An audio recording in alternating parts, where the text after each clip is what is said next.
தொடங்கப்பட்ட லட்சிய ஜனநாயக கட்சியின் காரணமாக என்ஆர் காங்கிரஸ் மற்றும் பாஜக கூட்டணி முறிகிறதா என்ற கேள்வி எழுந்திருக்கிறது. தேசிய ஜனநாயக கூட்டணியில் லட்சிய ஜனநாயக கட்சியை சேர்க்கக்கூடாது என்ற நிபந்தனையை என்ஆர் காங்கிரஸ் விதித்திருந்தது. அதில் உடன்பாடு எட்டப்படாததனால் தேசிய ஜனநாயக கூட்டணியிலிருந்து என்ஆர் காங்கிரஸ் வெளியேறுவதற்கான வாய்ப்பு இருக்கிறது என்ற சூழல் உருவாகி இருக்கிறது. இது தொடர்பான முடிவுகளை எல்லா கட்சிகளும் விரைந்து எடுக்க வேண்டிய ஒரு தேவையும் புதுச்சேரியில் எழுந்திருக்கிறது. வேட்புமனு தாக்கல் செய்வதற்கான அவகாசம் நேற்றே தொடங்கிய நிலையில் ஒரு வேட்புமனு கூட தாக்கல் செய்யப்படவில்லை. அதற்கான பயிற்சி வழங்கப்பட்டு வருகிறது. இந்த நிலையில் கூட்டணி முடிவாகாத ஒரு சூழல் நீடிப்பது பல்வேறு நெருக்கடிகளை கட்சிகளுக்கு ஏற்படுத்துவதற்கான வாய்ப்பும் ஏற்பட்டிருக்கிறது. இது தொடர்பான கூடுதல் விவரங்களை வழங்குவதற்காக நம்முடைய புதுச்சேரி செய்தியாளர் இளவமுதன் இணைகிறார். அவரோடு பேசலாம். வணக்கம் இளவமுதன். இப்போ என்ஆர் காங்கிரஸ் வெளியேறக்கூடிய ஒரு சூழல் எந்த அளவுக்கு உறுதியாக இருக்கு? இப்போ பேச்சுவார்த்தை நடத்தப்படுவதற்கு வாய்ப்பு இருக்கா பாஜக தரப்பிடமிருந்து? பாஜக தரப்பில் நேற்று இரவு 1 மணி வரை இந்த பேச்சுவார்த்தை நடைபெற்றது. இதில் முதலமைச்சர் தரப்பிலிருந்து அனுப்பப்பட்ட 5 குழு பேச்சுவார்த்தை நடத்தினார்கள். அமைச்சர் லட்சுமிநாராயணன் தலைமையில் வந்த குழுவினர் முதலமைச்சருடைய ஒரே ஒரு அஜெண்டாவை குறிப்பிட்டார்கள். அதாவது லட்சிய ஜனநாயக கட்சியை கூட்டணியில் சேர்க்கக்கூடாது என்பதுதான். நீங்க அவர்கள் தனியாக கூட போட்டியிட இருக்கலாம். தேசிய ஜனநாயக கூட்டணியில் அதிமுக, என்ஆர் காங்கிரஸ், பாஜக மட்டும்தான் இருக்க வேண்டும். கடந்த முறை நம்ம தேர்தலில் சந்தித்த போல சந்திக்க வேண்டும் என்று வெளியிட்டிருக்கிறார். ஆனால் பாரதிய ஜனதா கட்சியை பொறுத்தவரை லட்சிய ஜனநாயக கட்சி நாங்கள் நேரடியாக சேர்க்கவில்லை. மத்திய உள்துறை அமைச்சர் அமித்ஷா மூலம் அவர் சேர்ந்துள்ளார். ஆனால் இதனை இறுதி முடிவு எடுக்க வேண்டிய அதிகாரம் அமித்ஷாவுக்கு மட்டுமே உள்ளதாக அவர் தெரிவித்திருக்கிறார்கள். இதனால் முதலமைச்சர் இன்று காலை அமித்ஷாவுடன் நேரடி தொலைபேசியில் பேசிக் கொள்வதாக கூறியதாக தெரிகிறது. அதனால் என்ஆர் காங்கிரஸை சேர்ந்தவர்கள் முதலமைச்சர் வீட்டில் தற்போது காத்திருக்கிறார்கள். அதே நேரத்தில் பாரதிய ஜனதா கட்சியினர் மத்திய அமைச்சர் மான்ஸ்விக்கில் உள்ள தனியார் விடுதியில் காத்திருக்கிறார்கள். இரு தரப்பினரும் தலைவர்களுக்காக பேச்சுவார்த்தையாக காத்திருக்கிறார்கள். இந்த தொலைபேசி மூலம் முதலமைச்சர் ரங்கசாமி பேசினால் மட்டுமே இதற்கு இறுதி வடிவம் பெறப்படும் என்று தெரிகிறது.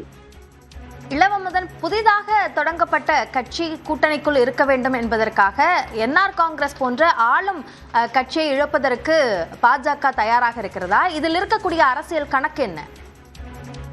நிச்சயமாக ரங்கசாமி பொறுத்தவரை இருக்கும் 30 தொகுதியிலேயே நம்ம கடும் போட்டி இருக்கு. ஏனென்றால் என்ஆர் காங்கிரசுக்கு 16 இடங்கள், பாரதிய ஜனதா ஏற்கனவே 15 இடங்கள் போட்டியிட வேண்டும் என்று விரும்பினார்கள். அதில் மீதம் இருப்பது வெறும் 14 இடங்கள். அதில் அதிமுக இடம் தர வேண்டும். இதில் எதுக்கு லட்சிய ஜனநாயக கட்சியை கூட்டு வர வேண்டும்? நமக்கு போதிய வேட்பாளர்கள் இருக்கிறார்கள். வெற்றி வேட்பாளர்கள் இருக்கும் பட்சத்தில் எதுக்கு லட்சிய ஜனநாயக கட்சியை கூட்டு வர வேண்டும்? மேலும் அவர் கடந்த ஓராண்டாக முதலமைச்சர் ரங்கசாமி கடுமையாக விமர்சித்திருக்கிறார். பல போராட்டங்களை நேரடியாக நடத்தியிருக்கார் லட்சிய ஜனநாயக கட்சியோட தலைவரான ஜோஸ் சார்லஸ் மார்டின். இவ்வளவு எதிர்ப்பை தெரிவித்துவிட்டு அவரை எப்படி கூட்டணியில் சேர்க்க முடியும்? மக்கள் எப்படி நமக்கு வாக்களிப்பார்கள் என்பதுதான் முதலமைச்சர் முக்கிய கேள்வியாக இருக்கிறது. முதலமைச்சரை முன்னிலைப்படுத்திதான் எப்பயுமே தேர்தலை சந்திக்க முடியும். அப்படி என்றால் என்னை முன்னிலைப்படுத்திவிட்டு என்னை திட்டியவர் எப்படி நீங்கள் கூட்டணியில் சேர்க்க முடியும் என்றுதான் முதலமைச்சர் கேள்வியாக இருக்கிறது. அதுதான் கூட்டணி கட்சிக்குள் ஏற்பட்டுள்ள பிளவாக தற்போது காணப்படுகிறது. அபிநயா. இளவமுதன், இப்போ இதற்கு பாஜக தரப்புல இருந்து என்ன பதில் சொல்றாங்க? இப்போ ரங்கசாமி இந்த விஷயங்கள் எல்லாம் குறிப்பிட்டு எப்படி அவரை கூட்டணியில் சேர்க்க முடியும் என்ற கேள்விகளை எழுப்புகிறார். பாஜக இதனை நியாயப்படுத்துவதற்கு என்ன காரணம் சொல்கிறார்கள்? பாஜக பொறுத்தவரை லட்சிய ஜனநாயக கட்சி கூட்டணியில் இருக்க வேண்டும் என்றுதான் விரும்புகிறார்கள். அப்படி முதலமைச்சர் ஒரு மாற்று நடவடிக்கை எடுத்தால் அதற்கும் நாங்கள் தயாராக இருக்கிறோம். இருப்பினும் கட்சி தலைமை எடுக்கும் முடிவுக்கு காத்திருக்கிறோம். இன்று காலை 10:30 மணி வரை தான் இவர் பாரதிய கட்சியினர் இங்கே காத்திருப்பார்கள். இன்னும் சில நிமிடங்கள் பிறகு இவர்கள் அனைவரும் தனி விமானம் மூலம் டெல்லி புறப்பட இருக்கிறார்கள். மத்திய அமைச்சர் மான்ஸ்விக் தலைமையில் உள்துறை அமைச்சர் நமச்சிவாயம், சபாநாயகர் செல்வம் மற்றும் கட்சியின் தொடர்ந்து பேசலாம். மூத்த பத்திரிகையாளர் திரு நடராஜன் நம்மோடு இணைப்பில் இருக்கிறார். அவரோடு பேசலாம். சார் வணக்கம். இப்போ என்ஆர் காங்கிரஸ் போன்ற ஒரு பெரிய கட்சியை இழந்தாலும் பரவாயில்ல, லட்சிய ஜனநாயக கட்சி கூட்டணிக்குள் இருக்க வேண்டும் என்று பாஜக எடுத்திருக்கும் இந்த நிலைப்பாட்டிற்கு என்ன காரணம்? அதாவது ரங்கசாமியுடைய விருப்பம் என்னன்னா இம்பார்ட்டன்ஸ் ஃபார் தி லோக்கல். அவருடைய எண்ணம் இந்த கூட்டணியில வரக்கூடியவர்கள் புதுச்சேரியினுடைய உள்ளூர்வாசிகளாக இருந்தால் சிறப்பாக இருக்கும் என்பது அவருடைய எண்ணம். அதான் நான் நினைக்கிறேன். இப்போ பாண்டிச்சேரியில் இருக்கக்கூடிய ஒரு நல்ல கனிந்து வரக்கூடிய இந்த சமயத்துல இந்த பிரச்சனை ரொம்ப ஒரு எதிர்பாராத ஒரு பிரச்சனை. ஆனா ரங்கசாமியுடைய செல்வாக்கை பாஜகவுக்கு ஒரு அட்வான்டேஜாக இருக்கும்.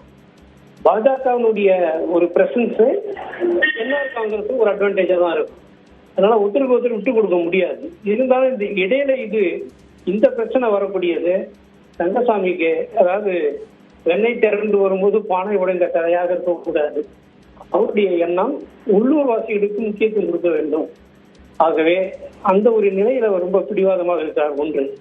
இரண்டாவது, பாண்டிச்சேரிக்கு முழு மாநில அந்தஸ்து கண்டிப்பாக தர வேண்டும் என்ற உத்தரவாதத்தை அவர் எதிர்பார்க்கிறார். இந்த இரண்டையும் பூர்த்தி செய்யக்கூடிய நிலையில்தான் ரங்கசாமியுடைய அலையன்ஸ், இப்ப இருக்கக்கூடிய அலையன்ஸ் தொடரும் என்பது ஒரு எதிர்பார்ப்பு. இதுதான் என்னுடைய கருத்து. நன்றி திரு நடராஜன், இணைப்பில் வந்து உங்களுடைய கருத்துக்களை பகிர்ந்து கொண்டமைக்கு.